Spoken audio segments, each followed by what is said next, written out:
दिव्य शक्ति के पास रोजगार ही नहीं होगा तो शक्ति कहाँ से होगी।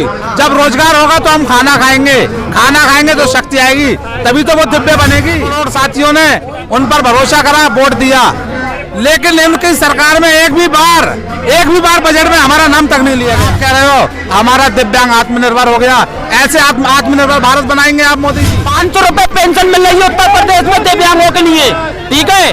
500 रुपए वो पेंशन जो अगर भिखारी भी अगर भीख मांगेगा तो कम से कम 300 रुपए लेके उठता है। हमारी उत्तर प्रदेश के अंदर जो सरकार है उसने हमारी पोजीशन जो है भिखारियों से भी ज्यादा बदतर कर। 2012 में पैसा मिला है, अब नहीं मिल रहा है। अच्छा, नाम कार दिया कि इलाज नहीं हो पा रहा इसका कहीं ढंग से। अच्छा, हाँ जी, ना कहीं एडमिशन हो रहा है इसका। इस वक्त हम जंतर मंतर पर खड़े हुए हैं। महाआंदोलन जो है दिव्यांगों का वो जल चुका है। यहाँ पे हरेंद्र ताऊ भी आ चुके हैं और जो दिव्यांग भारी संख्या में यहाँ पर मौजूद है। उनका कहना है कि दिव्यांगों का कहना है कि जो अधिनियम 2016 के सभी प्रावधानों को अति शीघ्र ये सरकार से मांग कर रहे हैं। और यहाँ जंतर मंतर पर भारी संख्या में लोग यहाँ पर मौजूद हैं और सरकार के खिलाफ प्रदर्शन कर रहे हैं। उनका कहना है कि जो सरकार ने एक नियम लाई थी 2016 में, उन सभी प्रावधानों को मानना होगा। आप देख सकते हैं कि हरेंद्र ताऊ इसकी जो अगुवाई कर रहे हैं। हरेंद्र ताऊ जो विकलांग किसान है, जो काफ़ी आपने किसान प्रदर्शन में उनको देखा होगा, वो भी यहाँ पर मौजूद हैं। उनसे भी हम यहाँ बात करेंगे। और भी बहुत सारे लोग हैं जो इस प्रदर्शन में शामिल होने आए हैं, खासकर दिव्यांग। प्रधानमंत्री हमेशा बात करते हैं जो दिव्यांग है वो दिव्य शक्ति है, लेकिन यहाँ पर जो दिव्यांग है क्या उनकी मांगे मानी जा रही है या नहीं। उनका कहना है कि 2016 के जो सभी प्रावधान उन्होंने कहा था उनकी वो मांग कर रहे हैं। आप कहाँ से आए हैं? जी बदरपुर से जी। क्या मांग को लेकर यहाँ पहुँचे हैं? मांग को लेके आए हमको, हमारे लिए कोई मतलब भूखे मर रहे हैं, जॉब मिली नहीं। हाँ, अभी तक राशन अनाज तक नहीं मिल रहा हमारे लिए। सरकार ने जो 2016 में नियम लाई थी कि आप लोगों को अगर बिजनेस करेंगे तो आप लोगों को उनके हिसाब से पैसे मिलेंगे, तो मिल रहे हैं।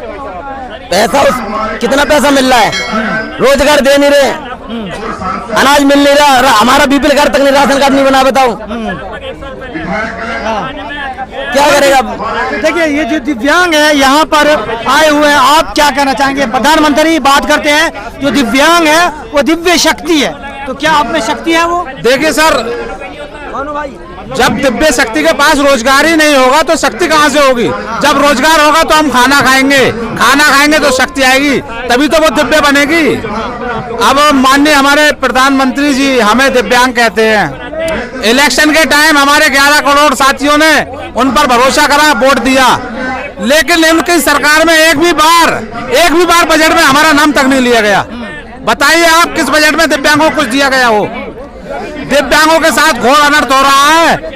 और जो 5 साल पहले जो कानून बना था वो अभी तक जमीनी स्तर पर लागू नहीं हुआ है, ना ही किसी जिले में कोर्ट बने हैं, ना ही किसी जिले में दिव्यांग एक्ट के तहत कार्रवाई हुई है। उस कानून में जो मुख्य मांग थी, जो मुख्य थी आपकी, क्या है जो आप तक नहीं? देखो, उस कानून में सारी चीजें जो केंद्र सरकार ने संशोधन किए हैं वो बहुत ही बारीकी से और बहुत सोच समझ के किए हैं। देखो, उसमें हमें 4% नौकरियों में आरक्षण दिया गया है। उसमें 4 धाराएं बनाई गई हैं, 92A, 92B, 92C, 92CD, ये 4 धाराएं बनाई गई हैं। दिव्यांग के साथ अगर कोई उससे दुर्व्यवहार करता है या मारपीट करता है तो उसके तहत मतलब कड़ी से कड़ी सजा का प्रावधान है। ना ही और दिव्यांगों के लिए स्पेशल कोर्ट का प्रावधान है। उसमें दिव्यांगों के लिए कोई भी योजना चलती है उसमें स्पेशल आरक्षण का प्रावधान है। लेकिन अगर ये एक्ट आपने पारित करवा दिया 2016 में, लेकिन अभी तक लागू नहीं हुआ है और आप कह रहे हो हमारा दिव्यांग आत्मनिर्भर हो गया। ऐसे आत्मनिर्भर भारत बनाएंगे आप मोदी जी। बताइए कितना दिव्य शक्ति है आप में? अरे हम में तो बतेरी दिव्य शक्ति है, मगर जो हमें विकलांग से दिव्यांग करा गया है इससे हमें और ज्यादा कमजोर कर दिया मोदी जी ने। प्रधानमंत्री हमेशा बात करते हैं आप लोगों की, क्योंकि जो 2016 का नियम था उसमें आपके लिए जो की बात नहीं है, उसमें अगर बिजनेस करेंगे उसके लिए भी आपको पैसे मिलेंगे। तो भैया पैसा कहाँ मिल रहा है? पैसा कहीं नहीं मिल रहा है। सबसे ज्यादा हालात जो उत्तर प्रदेश के दिव्यांगों के हैं, सबसे ज्यादा अगर दिव्यांगों की हालत खराब है उत्तर प्रदेश के। कोई रोजगार नहीं है उत्तर प्रदेश के अंदर। 500 रुपए पेंशन मिल रही है उत्तर प्रदेश में दिव्यांगों के लिए, ठीक है। 500 रुपए वो पेंशन, जो अगर भिखारी भी अगर भीख मांगेगा तो कम से कम 300 रुपए लेके उठता है। हमारी उत्तर प्रदेश के अंदर जो सरकार है उसने हमारी पोजीशन जो है भिखारियों से भी ज्यादा बदतर कर दी है।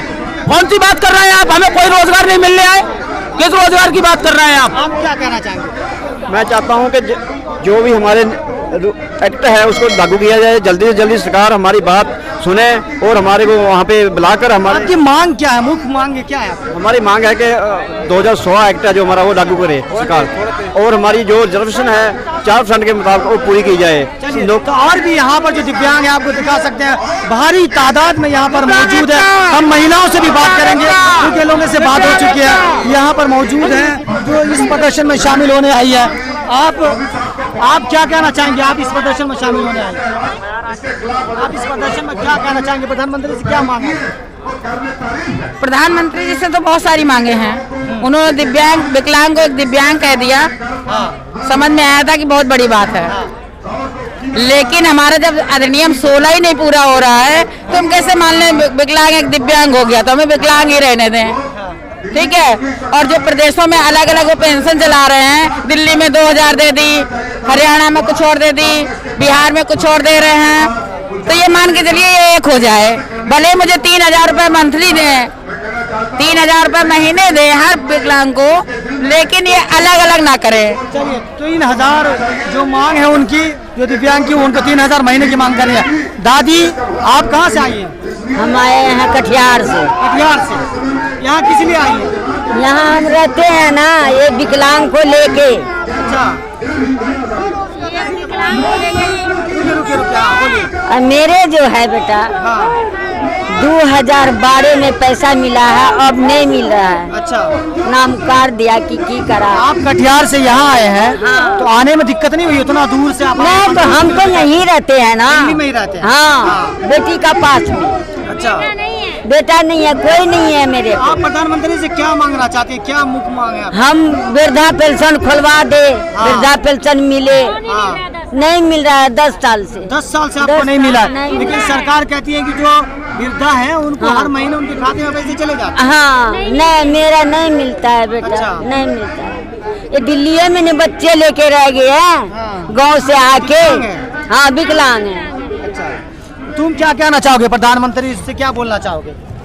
नहीं बोलते हैं। अच्छा, बोलता नहीं है। हाँ आप जी। क्या माँ है? हाँ, क्या कहना हम यही चाहते हैं जो सुविधा हर विकलांग को मिले वो हमें भी मिले। अच्छा, ठीक है, कुछ कोई सुविधा मिल जाए इसको अच्छा सा। इनको स्कूल में पढ़ाने की सुविधा है? हाँ, नहीं स्कूल में तो ये चाहते हैं, ऑलरेडी यहाँ पे जाते हैं, सरकारी स्कूल में डाले हैं, जैसे कुछ गाड़ी वाड़ी के स्कूटी उकूटी का इसको सुविधा मिल जाए, ये चाहती हूँ मैं। अच्छा, हाँ जी, बाकी कोई रोजी रोजगार हमें कोई दौड़ दुकान मिल जाए, इसके सहारे हम चलाए, खाली बैठे हैं, किराया पे रहते हैं। तो आप लोगों के लिए ये भी है ना कि अगर आप बिजनेस करना चाहें या अपनी दुकान खोलना चाहें तो उसके लिए प्रावधान है? हाँ जी। आपकी तरफ से कुछ नहीं मिला? हाँ, नहीं, जैसे बच्चे का नाम से मिल जाए हमें तो हम करेंगे। अच्छा, हाँ तो आप जी। ये चाहते हैं कि जो बच्चा है हाँ। उसके नाम से आपको ये सब चीजें हाँ, मिल जाए तो हम करेंगे, रोजी रोजगार नहीं है हमारे और पास। ये कौन लगेंगे? आपके कौन है? बेटी है, नानी है, नाती है? हाँ, नाती है। इसी को लेके बेटा हम रह गए हैं, यही जन्म हुआ था, बस 3 साल में गए, नाम काट दिया, अच्छा, नाम काट दिया। आपके जो एमएलए हैं, आपके जो आसपास के नेता हैं, उनसे बात नहीं हुई आपकी? सबसे हो गया है बात, लेकिन कोई न कुछ करता है, ऐसे करता है, आज कल कर रहा है, नहीं कर रहा है, कुछ नहीं। आप कहाँ पे रहते हैं? हम रहते हैं फरीदपुरी, बाबा फरीदपुर। कौन है एमएलए? नेता कौन आपके इधर का? यहाँ का तो नहीं है, गांव का है, अच्छा, अच्छा, वहाँ गांव का है। कौन है नेता अपने गाँव का? गांव का नेता तो है। चलिए कोई नहीं, लेकिन क्या मेरी बेटी विकलांग है। अच्छा, आपकी बेटी भी? हाँ जी, हाँ। ना तो कहीं स्कूल में इसका एडमिशन हो रहा, ना कहीं ढंग से इसका इलाज हो पा रहा, आवाज नहीं आ रही है। इलाज नहीं हो पा रहा इसका कहीं ढंग से। अच्छा, हाँ जी, ना कहीं एडमिशन हो रहा है इसका स्कूल में। कोई स्कूल में भी नहीं करता एडमिशन है। हाँ जी, लेकिन जो विकलांग का स्कूल है, बच्चों को पढ़ाने के लिए स्पेशल टीचर है, तो वहाँ आपको जाना चाहिए, वहाँ बात करना चाहिए। आप नहीं गए वहाँ? मेरे को पता नहीं था, मेरे को आज पता लगा इनसे। हाँ अच्छा, जी, पता नहीं था। हाँ जी, इस कोई हॉस्पिटल में इलाज भी नहीं होता है कि बोलते हैं वहाँ जाओ और वहाँ जाओ, सब जगह तो मैंने धक्के खा लिए। तो यहाँ जंतर मंतर पर आप देख जो लोग हैं जो विकलांग हैं यहाँ पर आ रहे हैं, सबकी अलग अलग समस्या है कि किसी को नौकरी चाहिए तो कोई बिजनेस के लिए सरकार से मुआवजा मांग रहे हैं, तो बहुत लोग जो बच्चे यहाँ पर है उनको स्कूल में उस तरह से नहीं एडमिशन मिल रहा जो उनको हक चाहिए था। सरफराज आदिल, जंतर मंतर से।